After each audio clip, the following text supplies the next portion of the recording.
അന്തർജില്ലാ സായാഹ്ന sevens football tournament April 20 തുടങ്ങും. Trikaripur government vocational higher secondary school mini സ്റ്റേഡിയത്തിലാണ് tournament. ജേതാക്കളാവുന്ന ടീമിനും റണ്ണേഴ്സ് അപ്പ് ആകുന്ന ടീമിനും ഉൾപ്പെടെ 1 ലക്ഷം രൂപ പ്രൈസ് മണിയാണ് നൽകുന്നത്. ദേശീയ അന്തർദേശീയ താരങ്ങൾ വിവിധ ടീമുകൾക്കായി തൃക്കരിപ്പൂരിലെ കളിക്കളത്തിലിറങ്ങും. മെയ് 4-നാണ് കലാശ പോരാട്ടം നടക്കുക.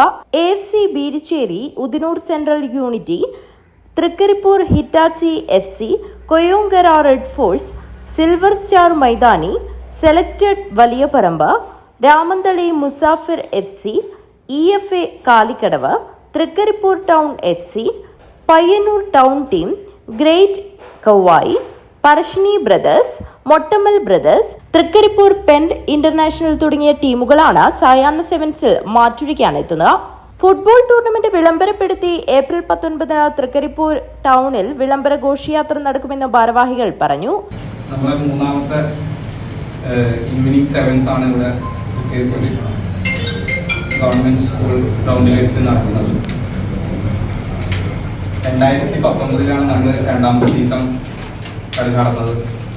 കോവിഡിന്റെ പ്രശ്നങ്ങളും കാരണങ്ങളും ഗ്രൗണ്ടിന്റെ ഭാഗത്ത് ഇത് കിട്ടുന്ന അവൈലബിലിറ്റി നോക്കിയിട്ട് സീസൺ 3 വരുന്നത് 2025 അതിൻ്റെ അടുത്തൊരു ഗാനമേളൊക്കെ നടന്നിട്ടുണ്ട്.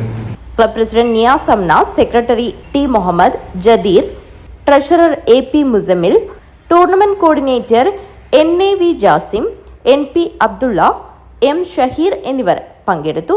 News bureau, Trikaripur.